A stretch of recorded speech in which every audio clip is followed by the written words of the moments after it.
Very cool. Very cool. Congratulations on that. Well, it's great to have Ben Malcolmson with us. Again, Ben is the special assistant to Pete Carroll, who's the head coach of the Seattle Seahawks. Ben has a tremendous story that, whether you're a football fan or not, is going to be fun, but it's also going to challenge and inspire you. And I want us to give a big Hope Church welcome to Ben Malcolmson. Appreciate it. What's up, Albany? Now, Sean tried to get some reaction from the Seahawks fans. Do we have any Seahawks fans here? Come on. Sweet. The 12s are the loudest in the NFL, and you just proved it right there. So nice job. Do we have any fans of other teams here? Awesome. Well, welcome, but it's now time to leave. There's doors back there. No, I'm kidding. We're all together this morning, and it's not football season, so we're all undefeated in 2017. So we can be united in that front. It is awesome to be here with you all this morning. I spent some time yesterday with many of your pastors and church members, and it's a real treat to be here with you all.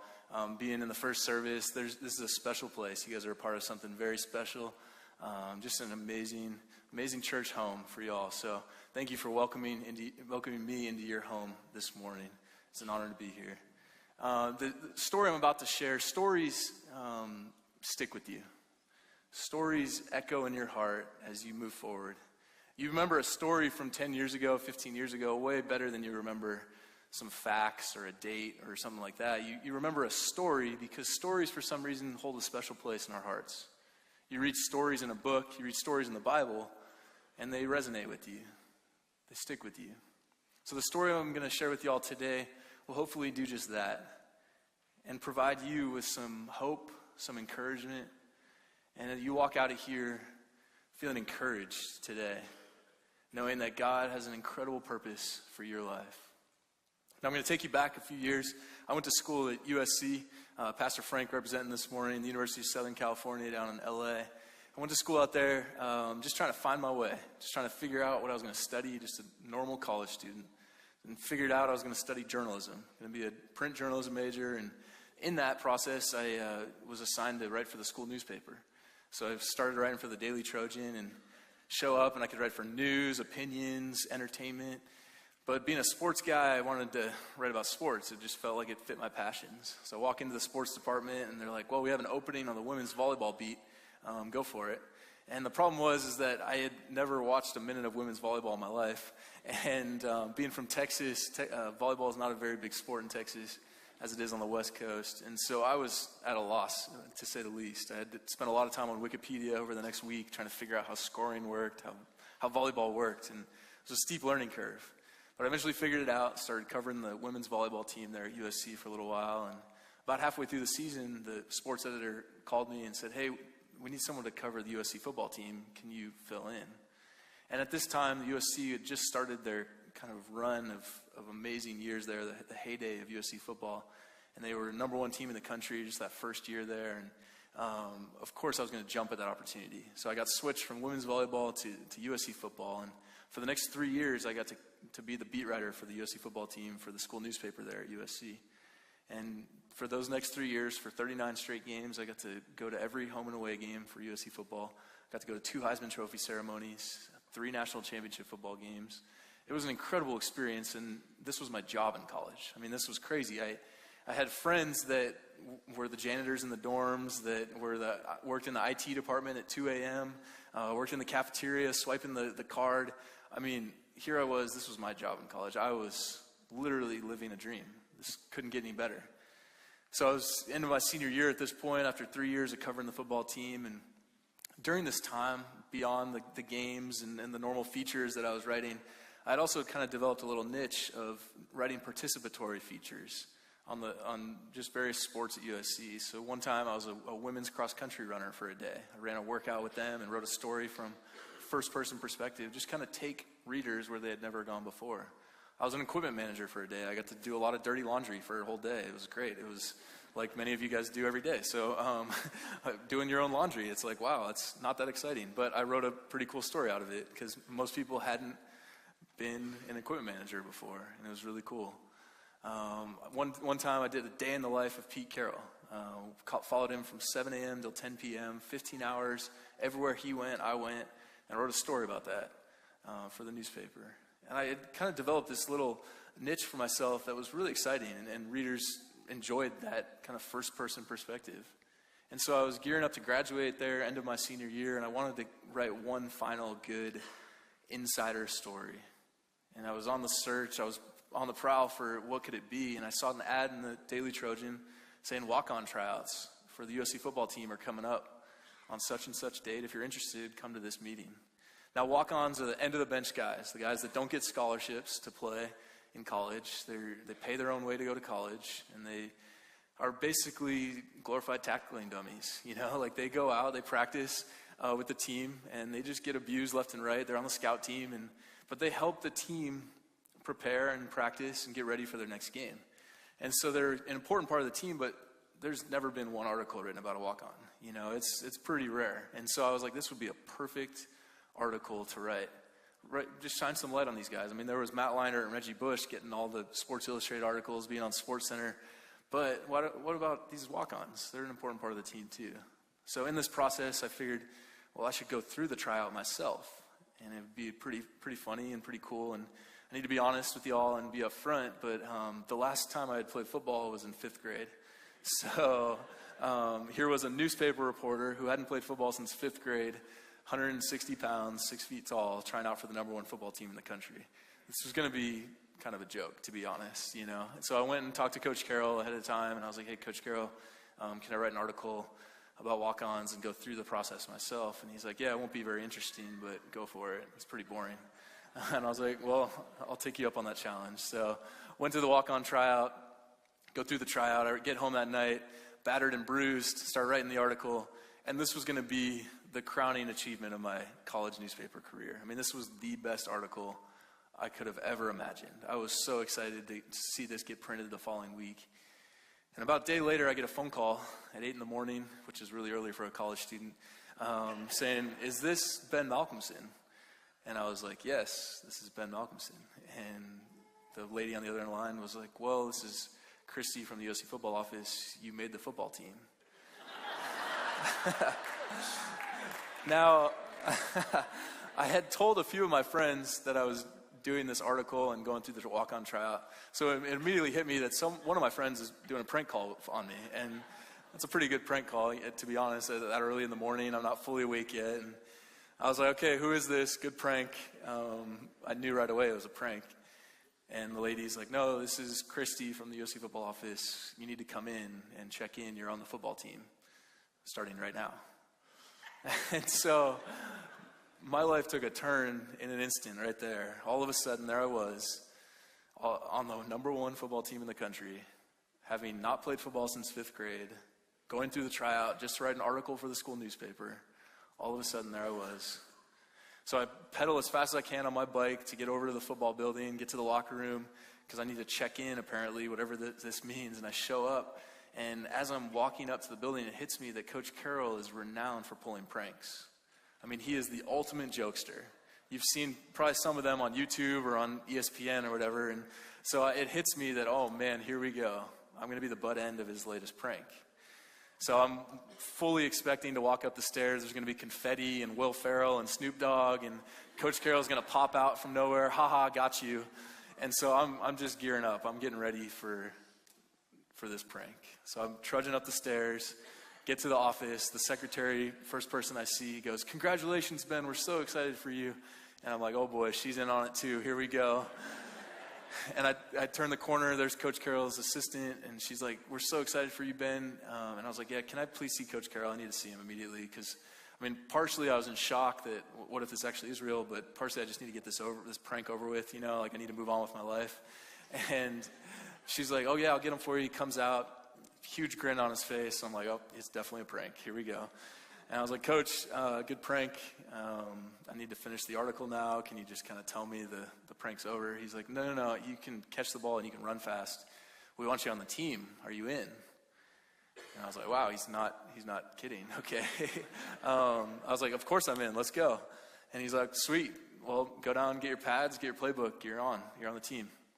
So just like that, it was real. I was on the number one football team in the country, having not played football since 5th grade, having gone through the tryout, not to make the team, just to write an article for the school newspaper. My life had taken a flip all of a sudden. So I get handed a playbook, and I mean, I've played Madden video game before, and I figured it's probably about the same, right? And open it up, it's like reading Japanese. I mean, it's the hardest thing in the world to try to fathom what a football playbook is like without any experience really reading a playbook. That was really hard at first. I go down and get my pads and my helmet. I didn't know how to put pads on. Didn't know which way was front, which way was back. I didn't know how to put pads in your pants. I mean, this was embarrassing. Here it was, this basically a glorified Pee Wee football player on the best college football team in the country all of a sudden. This was pretty hard. I go out to practice, and I'm getting abused left and right. I mean, I'm getting hit so hard. And this was before the concussion stuff really took off. Thankfully, I probably wouldn't have made it very far if concussions were a big deal back then. I was getting hammered left and right. And through that process, the strength coaches are like, well, we need to put some weight on you just so you can survive out there. So I learned to lift weights, start to put some weight on. They're like, okay, what you need to do is eat a lot and eat at really weird times. So I'm going to Taco Bell every night at midnight. That adds a lot of weight right there if you need a trick. I'm trying to find my way. I'm trying to figure this out. And it's hard. It's really hard. But after a few weeks, I'm starting to gain some weight. I'm starting to understand the playbook. I had finally figured out how to put pads on. I mean, I was starting to actually look the part and act the part. I was, for some odd reason, in a couple weeks, had become a USC football player.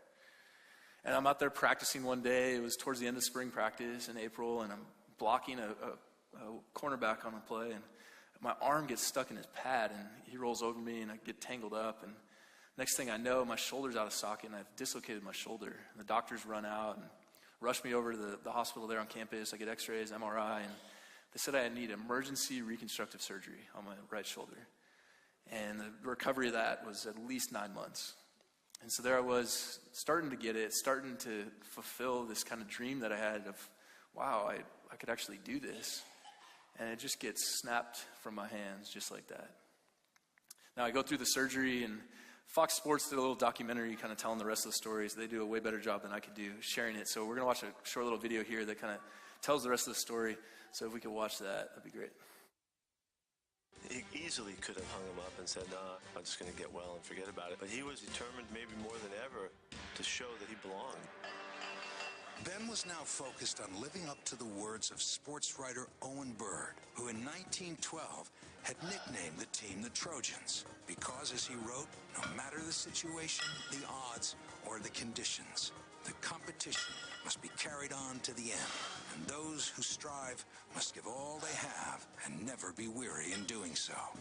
He was on a mission. He was definitely going to rehab all the time. And he was going to get back. What was really inspirational to a lot of us, especially to me, was that even as a walk-on, he stuck with it, and a lot of people definitely wouldn't have. That was really amazing to a lot of us. Ben was racing against the clock.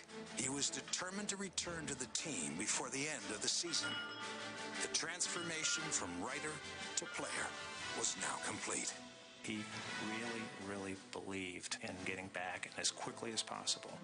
To everyone's shock, Ben returned to practice a mere 4 months after his injury.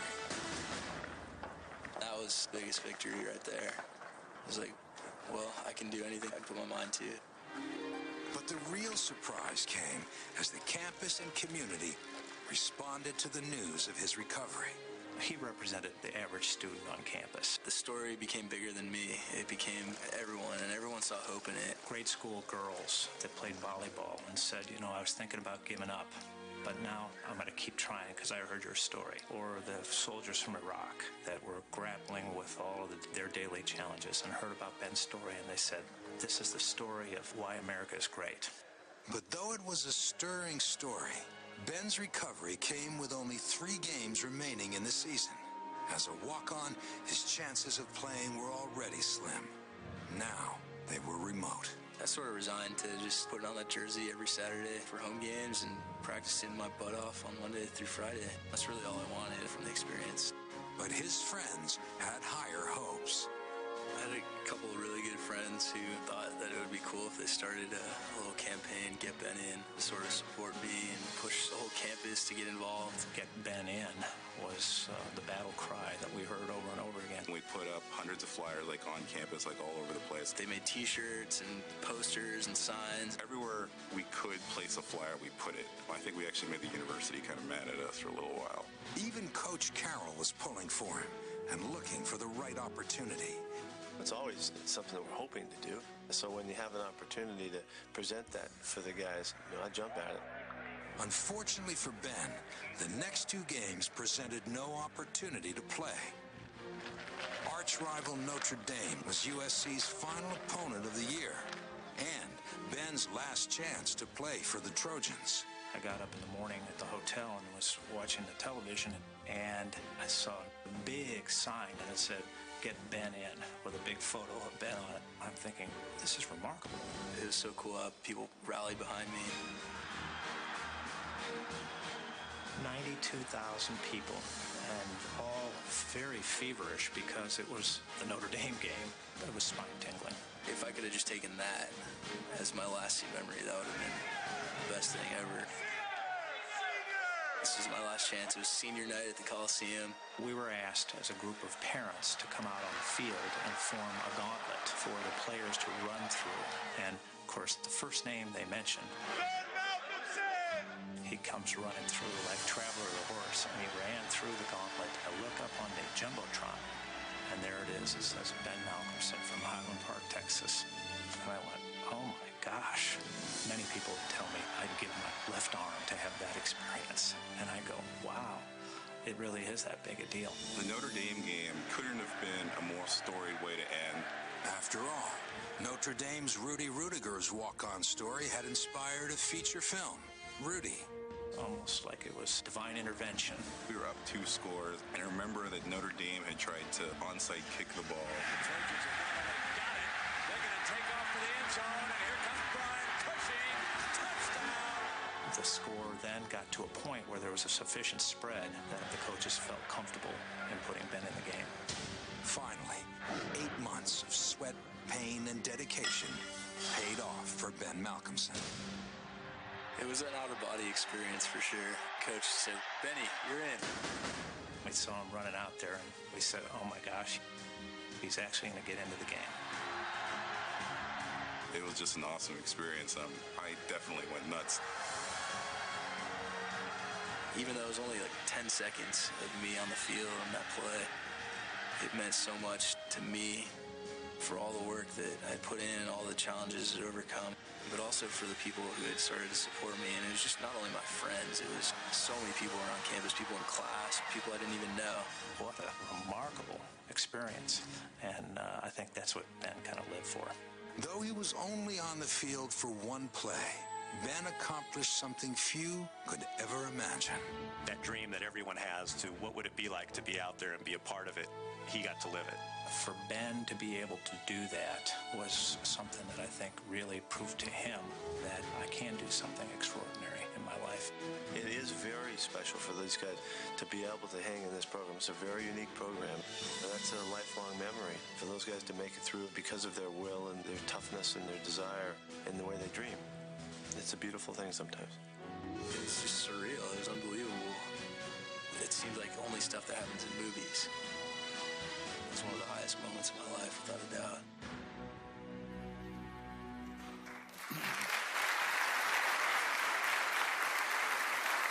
Thank you.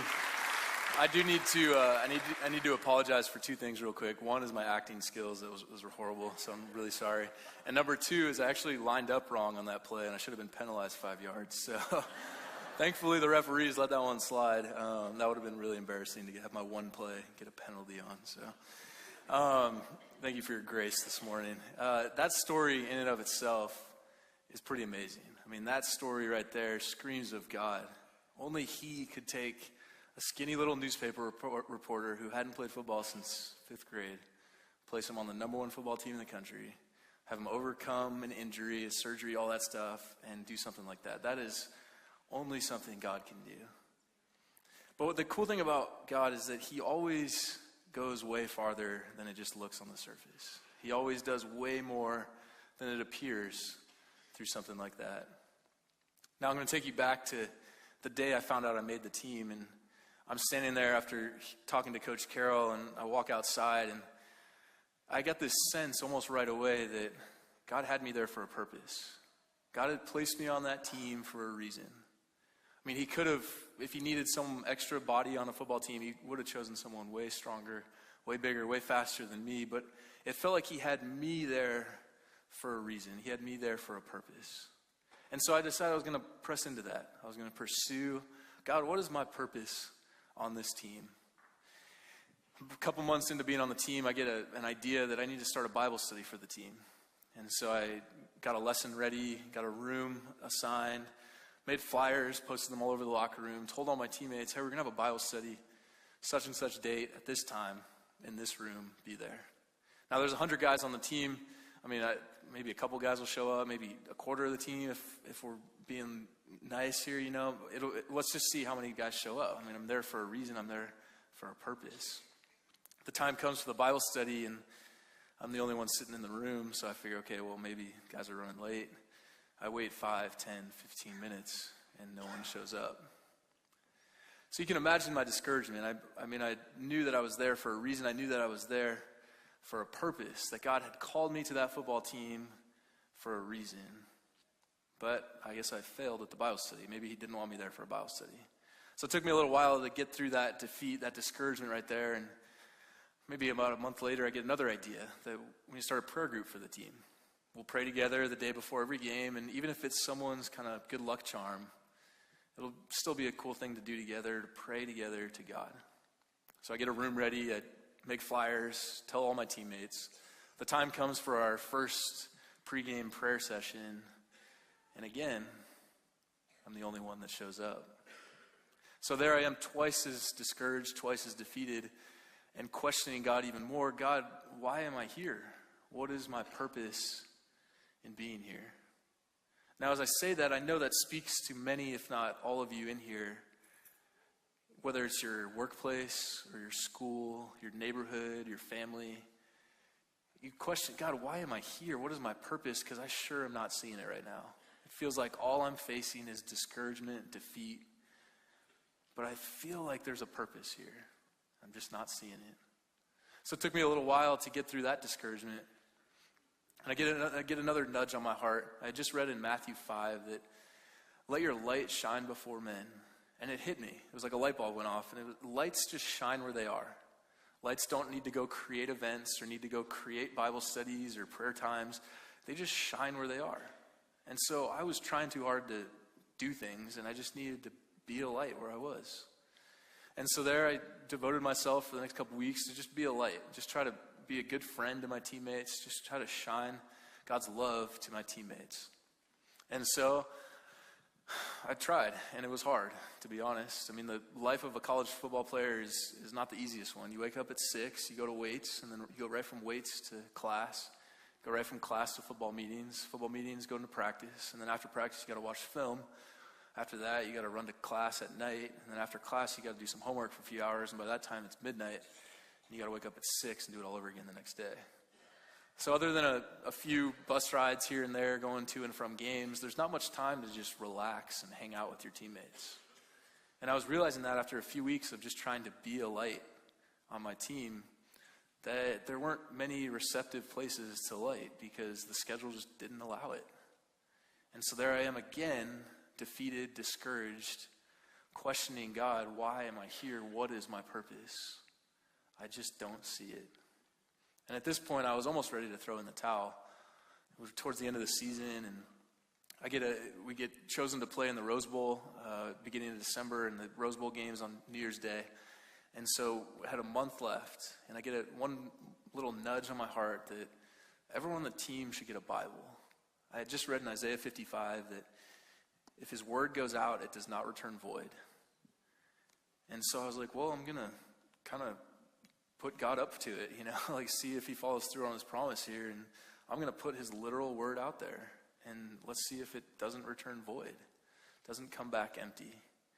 And so I called my grandfather, who's in the Gideons. The Gideons is the group that places Bibles in hotels all over the country and passes them out on college campuses. And called him up and told him my idea, and he's like, yeah, I'll send you 100 Bibles. So I get 100 Bibles, big old box right before Christmas, and it was a couple days before Christmas, and I figured, well, this would be a cool Christmas present. So type up this note. It says, a Christmas gift for you, the greatest present you will ever receive, Jesus Christ. Merry Christmas. Put one in every Bible and went in at 11 p.m. on Christmas Eve. I didn't want anyone to know that I was doing this. I was tired of being the Christian guy on the team, tired of being the guy that invited people to Bible study and prayer groups. And I wanted to do this one anonymous. So I went in middle of the night, basically, on Christmas Eve and placed a Bible in every locker. We had Christmas Day off, and then we were coming back on the 26th. And this was our first day of our last week together, leading up to the game on January 1st.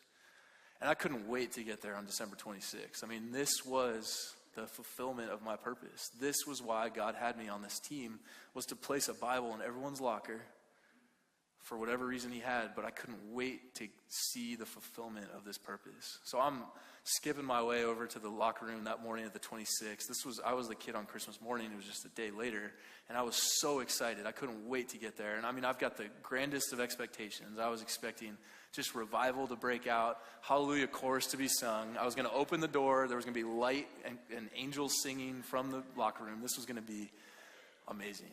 I had finally found my purpose in being on the team. I was so sure of it. So I opened the door to the locker room. As I'm opening it, it's actually the opposite of what I was hoping. There were Bibles in there, all right, but thrown all over the floor. Pages ripped out, shredded, thrown everywhere. You couldn't even see the carpet of the locker room. Just Bibles thrown everywhere. I was crushed. Here I was thinking that I had finally found my purpose in being on the team. And yet again, I failed. I missed it. So I resolved, I guess I didn't have a purpose in being here. I was going to enjoy the rest of the week, enjoy the whole experience for what it was. And we go through, we end up winning the Rose Bowl later that week, and it was an incredible experience from a football perspective, but I felt like I had missed my calling. I had missed my purpose in being there. So I go home after the game, and I get a phone call a few days later saying, hey, did you hear about Mario? A teammate of mine calling, and Mario was our kicker on the team. He was a record-setting kicker, broke records that'll never be broken in college football, and he had just finished his junior year, and so I was expecting he was either going to go to the NFL a year early, or he had won some really cool award. And I was like, no, what happened to Mario? Oh, no, you didn't hear about Mario. No, what happened? Mario died. Mario, 21 years old, had mysteriously fallen off a cliff in the middle of the night and died. So now here I was, on top of dealing with discouragement and defeat from trying to find my purpose and failing, I was now dealing with grief and heartbreak of losing a teammate, one of my closest friends on the team, and one of the most lovable people you'll ever meet in your life, Mario Danello. I was absolutely crushed, absolutely defeated. A few days later, it was the funeral, and we're there together as a team, and 8 of our offensive linemen are carrying his casket down the center aisle. And I looked up as it was passing by right next to me, and on top of the casket was the Bible that I had placed in his locker with the same red note sticking out of it, just kind of going down the aisle. And I had no idea what it meant, but it just felt like God was reaching down to comfort me in that time, giving me a big old hug so I could get through this grieving process. And it felt like God's personal touch for me, like everything's all right. So that helped me get closure through that whole experience. Because on top of that, on top of the death of a friend, I mean, his eternal fate was sealed at that point. And he was going one of two ways, heaven or hell. And from what I could tell, it wasn't heading in the right direction. And so I felt this guilt and this responsibility. Man, I could have impacted him over that year. And sure, I invited him to a Bible study and a prayer group. And sure, I put a Bible in his locker, but none of those things worked. So the grief, the guilt, the discouragement of that whole year. But it was comforted, and I was totally moved by seeing that Bible on top of the casket. So I got closure in that, and I ended up working at USC for Coach Carroll for the next 3 years. And then in 2010, he took a job up with the Seahawks, and he's like, hey, I want you to come up with me. And it was really hard for me to make the move because I loved LA, I loved my community down there, I loved my church and all my friends I had. And it was really hard to move up there because I didn't know anyone but Coach Carroll. And Coach Carroll is an amazing guy, one of the greatest people to ever meet in your life. But I didn't want to hang out with him in my free time. So I was desperate to make friends. I was so desperate. And so anyone that I met and they offered me to do anything, I was in. So one of the first couple weeks I'm there, a guy's like, hey, I'm going to start volunteering with Young Life. You should come volunteer too. And I had no idea what Young Life was. I'd never heard of it. But it was an opportunity to do something other than work, and maybe I could meet more people. So I jumped at the opportunity. I show up at this leader meeting, and I'm there learning about Young Life, learning what it's like to be a leader for Young Life. And this guy walks through the door who I recognized. And it's actually a former teammate of mine named Taylor. He was our punter on the team. Now here we were in this tiny little suburb of Seattle, 4 years after we were on the team together, reunited at this Young Life leader meeting. The most random place to be reunited. And so we kind of remove ourselves from this meeting. And at the same time, I'm thinking, why is this guy leading Young Life? Because when we were on the team together, now you guys have seen Old School or Animal House. I mean, they modeled those movies after Taylor. Taylor lived the life in college. So I'm like, why? I don't know too much about Young Life, but I know enough where I don't think that those two lives go together. So he starts telling me, he's like, dude, my life has totally turned around in the last few years. I'm like, what happened? He's like, do you remember the last week we were on the team together, there were Bibles in all of our lockers? Now, I hadn't thought about these Bibles in 4 years, since Mario's funeral.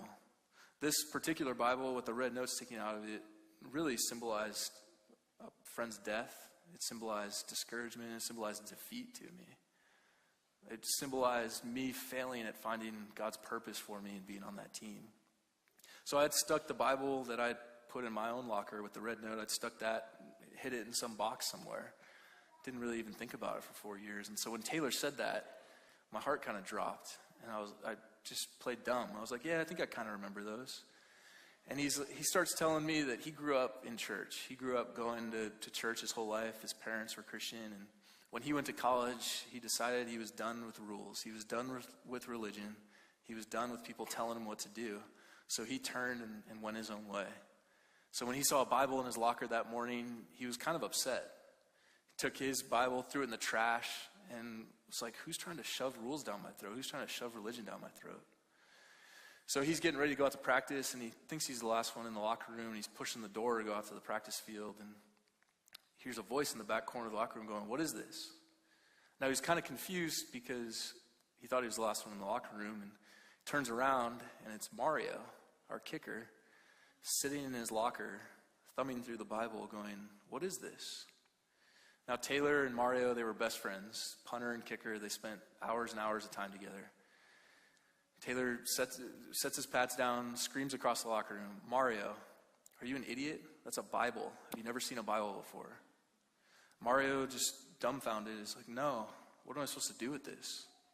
So Taylor puts his helmet and pads down and walks back, sits down in the locker next to Mario's, and for 45 minutes takes him through the Bible.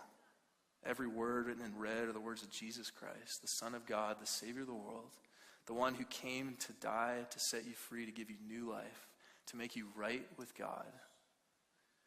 Now keep in mind, Taylor isn't walking with God. Taylor hasn't been to church in 4 years.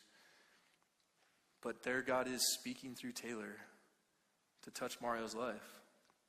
Now, they missed half of practice that day, and Taylor said for the rest of that week leading up to the Rose Bowl, every spare moment that Mario had, he was either reading the Bible or asking Taylor questions. Taylor, tell me more. I need to know more. Tell me more about God. Tell me more about Jesus. I just need to know more. He couldn't put this down. The night before the game, Mario comes up to Taylor, and Taylor's kind of confused about all this because he's like, this is like the weirdest thing in the world. And Mario comes to Taylor, and Mario's like, Taylor, this is real. God is real. Jesus is real. What am I supposed to do now? Now, Taylor's not trained in evangelism. He doesn't know the 4 steps or anything like that. He's just like, I don't know, you just pray or something. So right there, Mario prays. and gives his life to God. The next day we play in the game, and a couple days later, Mario mysteriously dies and goes to heaven. And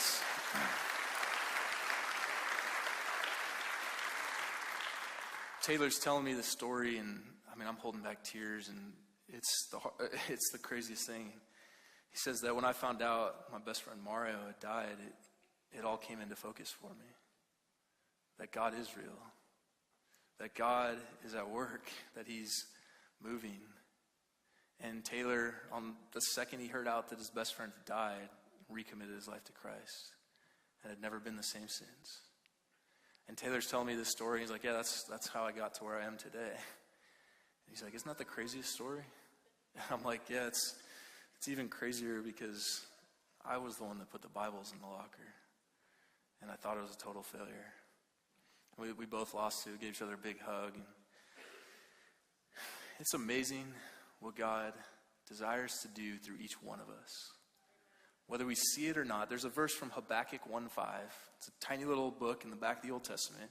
And it's, look at the nations and watch and be utterly amazed. For I'm going to do something in your days that you would not believe, even if you were told. Now, if God would have told me ahead of all this, like, hey, you're going to try out for the football team, you're going to make it, you're going to get hurt, you're going to come back from an injury in less than half the time, you're going to play a whole season, you're going to try to do all these things to fulfill your purpose, to have an impact on the team, they're all going to look like a failure. One of your friends, your teammate is going to die. You're going to think all this stuff happened for no reason. And then you're going to find out 4 years later in this tiny little town outside of Seattle that I was at work all along. I wouldn't have believed him, even if he told me. And this is the way our God desires to work through each and every one of us. God has an incredible purpose, an utterly amazing purpose for each and every one of us, no matter where we are. So think about, who are the Marios in your life? Who are the Tailors in your life? What are those metaphorical lockers in your life? Who are those people that you think, man, I feel like I've got a purpose with this person, but I'm just not seeing it? Who are those people? Because God is at work and desiring to work through you to save lives, to bring souls to him, to reunite people with him. And a lot of the times we're not going to see the results. We're going to plant those seeds and it's not going to sprout a plant right away. But to know and to trust that God is at work, that he is doing amazing things through each and every one of us. Look at the nations and watch and be utterly amazed. For God is doing something in your days that you would not believe even if you were told. And it doesn't matter, you're probably thinking right now, well, I've got this, like I don't have much time here, I don't have enough money to do that, or we start thinking of these excuses. Well, I'm just a newspaper reporter, I'm 165 pounds, I haven't played football since 5th grade, I've tried all these things, they've all failed. God overcomes. He works through our weaknesses, he works through the things that we aren't good enough, because he overcomes. His power is made perfect in our weakness to achieve his purposes in our lives. And now the greatest thing about all this is that he doesn't give us a 4-step plan, a 10-step plan, a 20-step plan to fulfill our purpose. He gives us something far better. He gives us a person. And his name is Jesus, to follow. And as we follow, just step by step, he achieves his amazing purposes through each one of us. So be encouraged this morning. Be encouraged today as you go forth, as you think about, who are those Tailors, who are those Marios in my life? Could be a family member, it could be a coworker, it could be a teammate, a classmate. Who are those people that God wants to touch through you? So look at the nations and watch and be utterly amazed. For God is going to do something in your days that you would not believe, even if you were told. Let us pray. Jesus, we thank you for meeting us right here, where we are. We thank you for calling us to an incredible purpose, to giving us hope, Lord. to giving us a calling to have impact on this earth. Now, Lord, there's people in this room that are struggling, that are discouraged, that feel like, I don't have a purpose. I'm just not seeing it. And in this moment of privacy, if that's you, raise your hand. God, you see these hands. You see these people that are crying out, God, I need encouragement. God, I want to have a purpose. I want to have a calling. Encourage these people. You see these hands.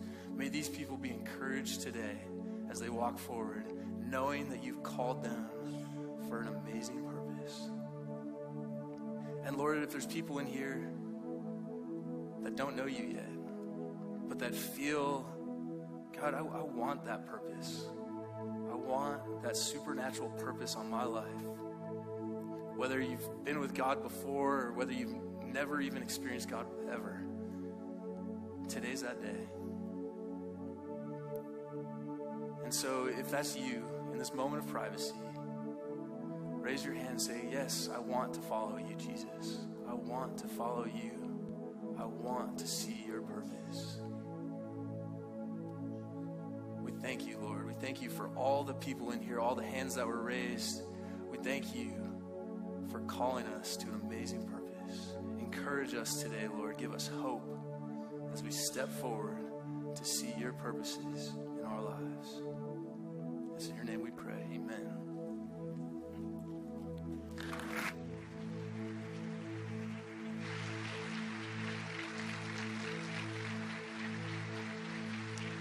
Thanks, Ben.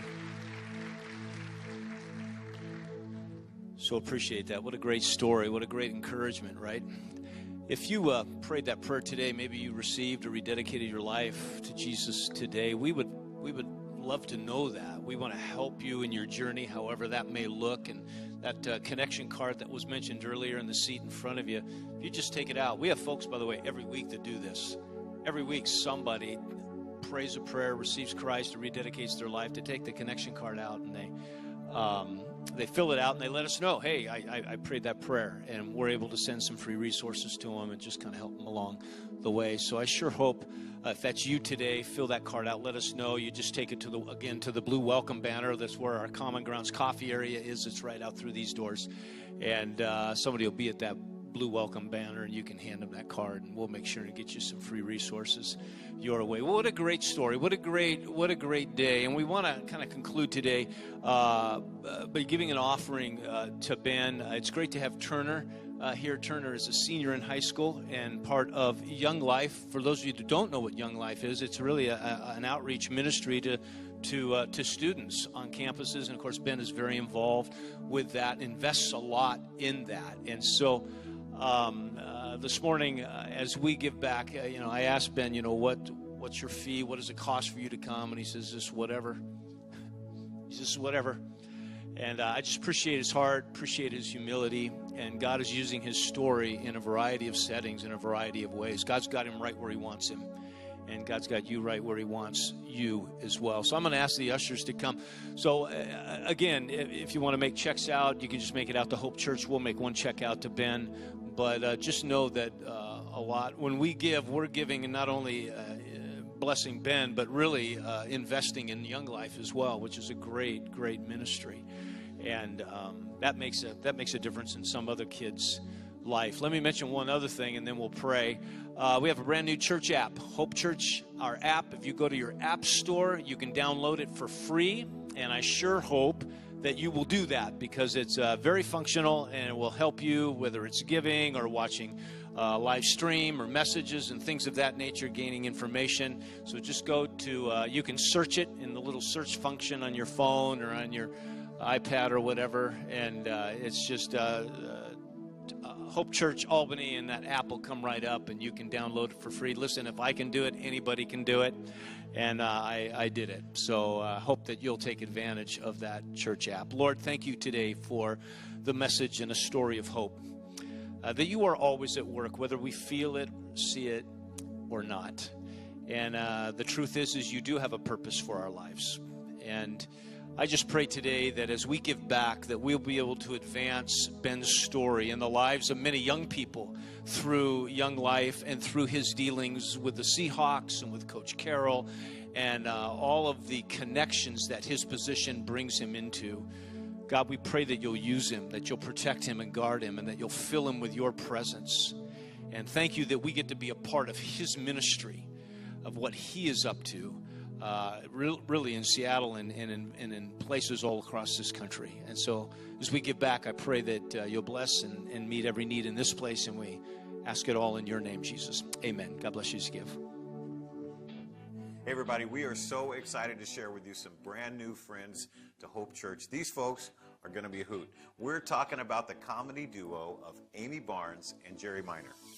Amy and Jerry have appeared on HBO, NBC, Comedy Central, all of the major networks, and write comedy for Jay Leno, Jack Black, and many others. But they are ours for a full night of comedy on Saturday, April 1st, 7 p.m., and that's no fooling. Tickets are just $8 each, and you can buy them online today at hope.church or in the church lobby or office.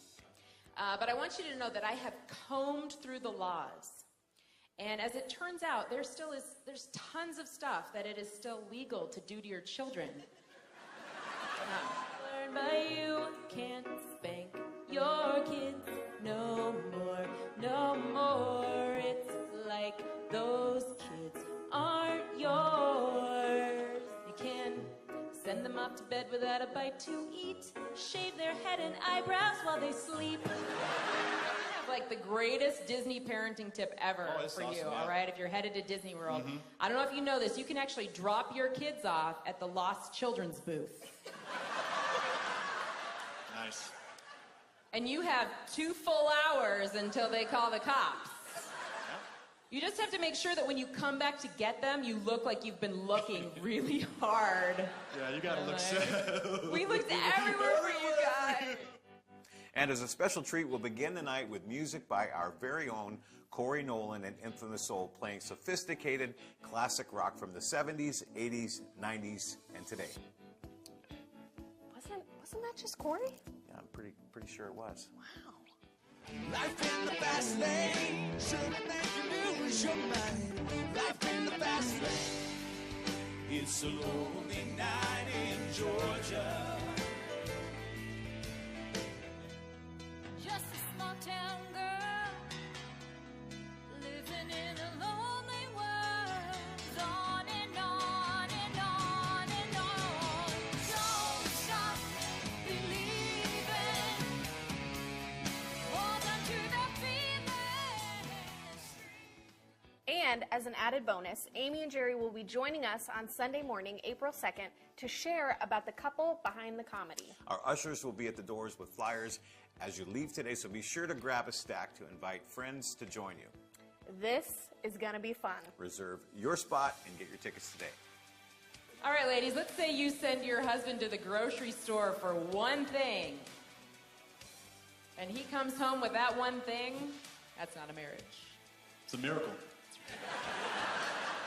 Let's say you send him to the grocery store for cornstarch, I don't know what that is. and he comes home with corn on the cob.